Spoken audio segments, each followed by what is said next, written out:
Assalamualaikum warahmatullahi wabarakatuh. Perkenalkan, nama saya Yuniarti dari Program Studi Tadris Matematika IAIN Parepare. Di video ini saya akan menjelaskan cara pembuatan atau penyusunan perangkat pembelajaran. Yang pertama yang akan saya bahas yaitu analisis alokasi waktu. Dalam perangkat pembelajaran, salah satunya memuat perhitungan minggu efektif dan tidak efektif, atau disebut analisis alokasi waktu pembelajaran.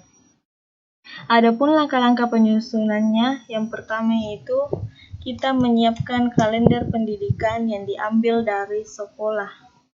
Kemudian, menentukan jumlah berapa pekan dalam satu semester tersebut. Nah, di sini ada tabel pertama yaitu jumlah pekan. Dalam satu semester ini, yang mana ini adalah semester ganjil, ada 27 pekan. Tabel yang kedua ini adalah jumlah pekan tidak efektif, di mana di sini jumlah pekan tidak efektif dalam satu semester itu ada 6 pekan. Dan yang ini adalah distribusi alokasi waktu, di mana di sini distribusi alokasi waktunya terdapat materi pokok atau kompetensi dasar dan alokasi waktunya. Dan jumlah jam cadangannya dalam alokasi waktu ini untuk materi ini ada 6 jam.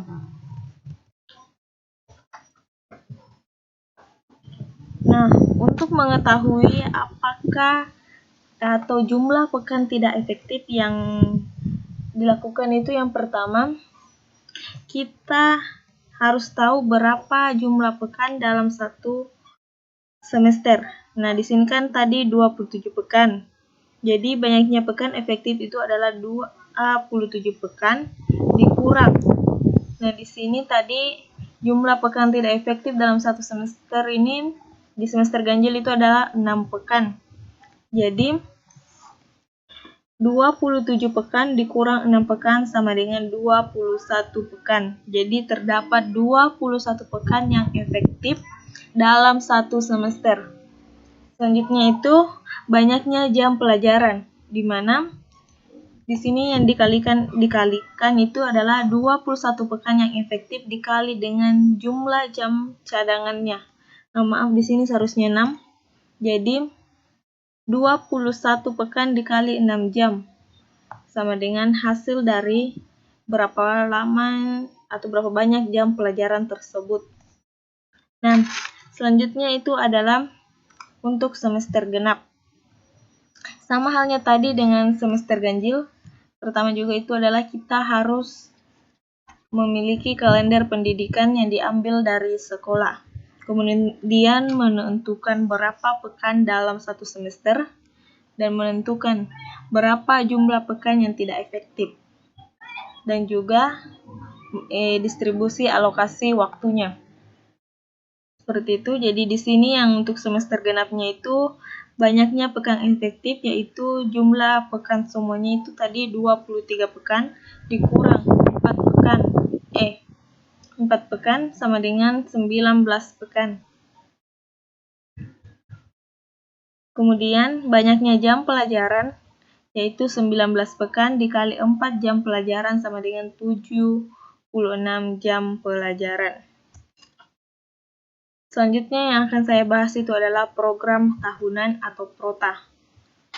Nah, program tahunan adalah susunan alokasi waktu pembelajaran selama suatu waktu untuk mencapai kompetensi inti dan kompetensi dasarnya yang diharapkan, sehingga dalam penyusunan program tahunan alokasi waktu yang dibutuhkan sehingga kompetensi dasar dengan kompetensi inti dapat diterapkan dan dicerna oleh peserta didik dengan baik.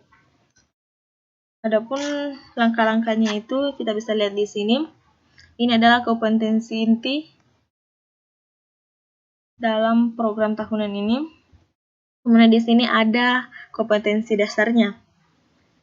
Di mana di sini ada semester, ada kompetensi dasar pengetahuan, kompetensi dasar keterampilan, alokasi waktu dan keterangan. Nah, di sini untuk semester 1 atau semester ganjil, kita bisa lihat untuk KD pengetahuan itu 3.1, membandingkan persamaan dan pertidaksamaan nilai mutlak dari bentuk linear satu variabel dengan persamaan dan pertidaksamaan linear aljabar lainnya. Untuk KD keterampilan 4.1-nya, yaitu menyelesaikan masalah yang berkaitan dengan persamaan dan pertidaksamaan nilai mutlak dari bentuk linear satu variabel.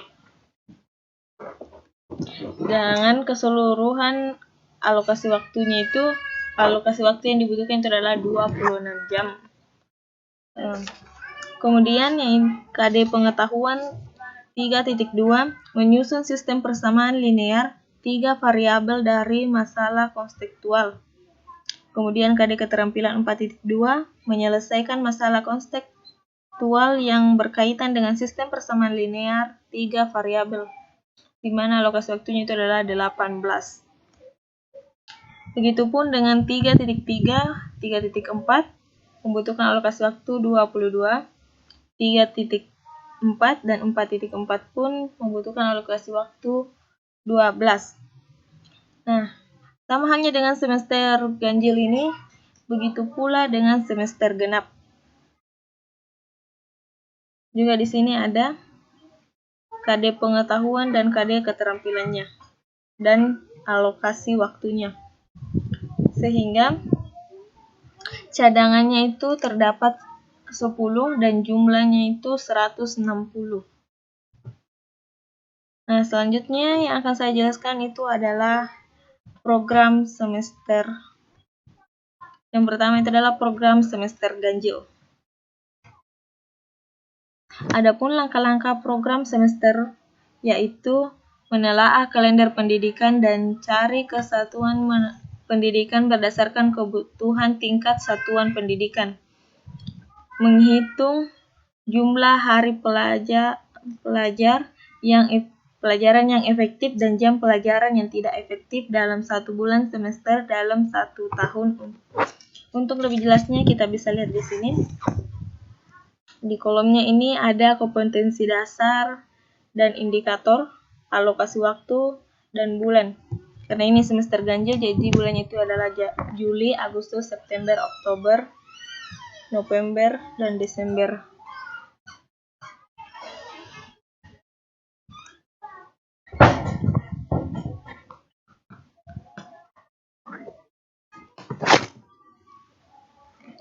Untuk kompetensi dasarnya, yang pertama itu 3.1, membandingkan persamaan dan pertidaksamaan nilai mutlak dari bentuk linear satu variabel dengan persamaan dan pertidaksamaan linear aljabar lainnya. Untuk 4.1-nya, menyelesaikan masalah yang berkaitan dengan persamaan dan pertidaksamaan nilai mutlak dari bentuk linear satu variabel, di mana alokasi waktunya itu ada 26. Begitupun dengan 3.2, 4.2, 3.3, 4.3, 3.4, 4.4.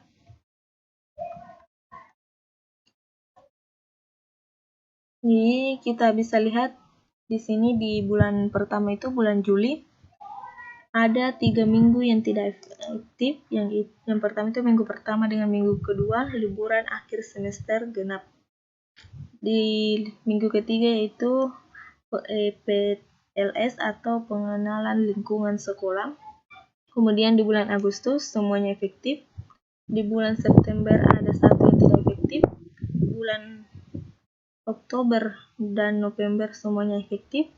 Dan bulan Desember di sini ada 2 yang tidak efektif, di mana itu pekan pertama dan pekan kelima.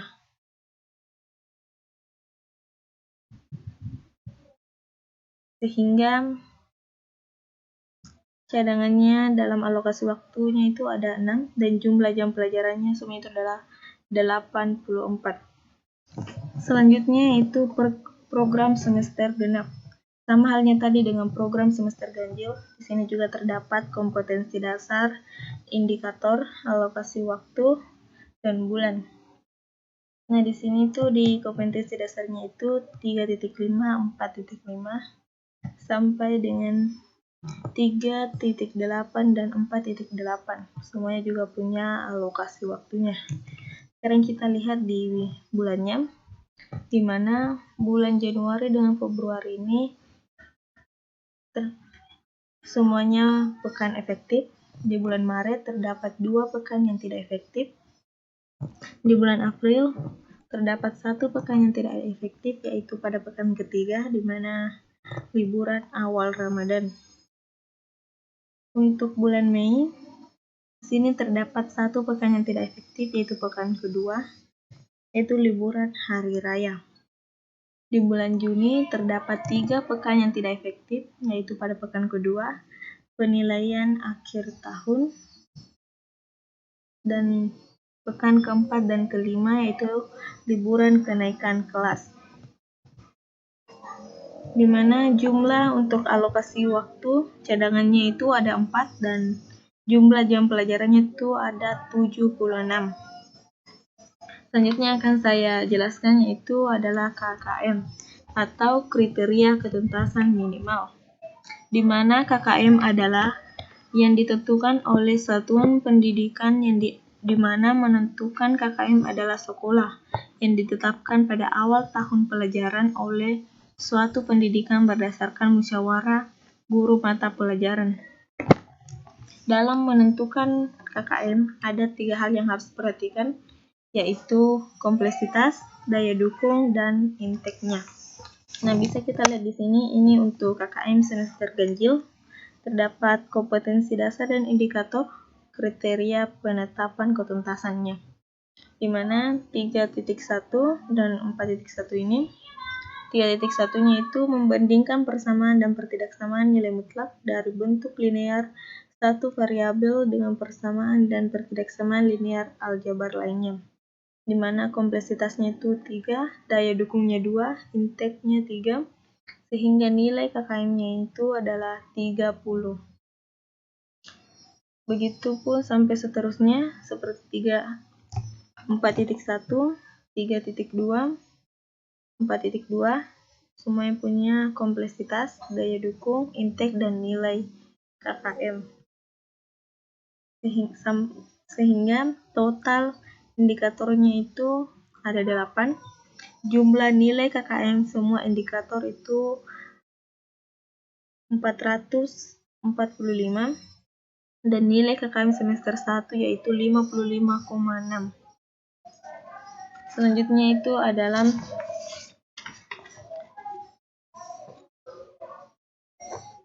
KKM semester genap. Sama halnya dengan semester ganjil tadi, juga di sini terdapat kompetensi dasar dan indikatornya. Terdapat kriteria penetapan ketuntasan, melibatkan kompleksitas, daya dukung, dan intake, dan nilai KKM. Di sini di 3.5 menjelaskan operasi komposisi pada fungsi dan operasi invers pada fungsi invers serta sifat-sifat serta menentukan eksistensinya, di mana kompleksitasnya ini adalah 4, daya dukungnya 2, intake-nya 1, sehingga nilai KKM-nya itu adalah 58.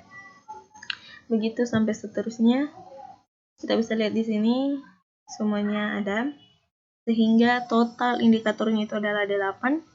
Jumlah nilai KKM semua indikator 500, dan nilai KKM semester 1 itu 62,5. Selanjutnya akan saya jelaskan yaitu adalah silabus. Nah, di mana silabus semester ganjil ini,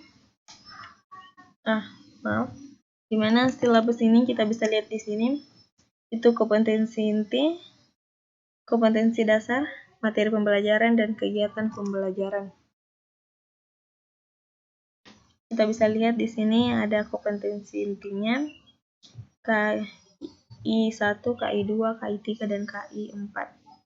Kemudian di tabel ini ada kompetensi dasar, mana 3.1 menginterpretasi persamaan dan pertidaksamaan nilai mutlak dari bentuk linear satu variabel dengan persamaan dan pertidaksamaan linear aljabar lainnya, di mana 4.1-nya itu menyelesaikan masalah yang berkaitan dengan persamaan dan pertidaksamaan nilai mutlak dari bentuk linear satu variabel. di mana materi pembelajarannya itu ada persamaan dan pertidaksamaan linear, satu variabel yang memuat nilai mutlak. Yang pertama, pengertian persamaan dan pertidaksamaan linear satu variabel. Yang kedua, penerapan persamaan dan pertidaksamaan linear satu variabel. Adapun kegiatan pembelajarannya yaitu pertama, mengidentifikasi kuantitas-kuantitas dan hubungan diantaranya dalam masalah konseptual dan merumuskan persamaan atau pertidaksamaan linear satu variabel yang memuat nilai mutlak yang sesuai. Yang kedua, menggunakan ide-ide matematika untuk menyelesaikan persamaan dan atau pertidaksamaan linear satu variabel yang memuat nilai mutlak. Nah, bisa kita lihat di sini untuk selanjutnya itu 3.2, 4.2 juga mempunyai materi pembelajaran dan kegiatan pembelajarannya. Sampai halnya pada 3.10 dan 4.10. Nah, inilah tadi perangkat pembelajaran yang sempat saya jelaskan. Jika ada yang salah, mohon dimaafkan. Wassalamualaikum warahmatullahi wabarakatuh.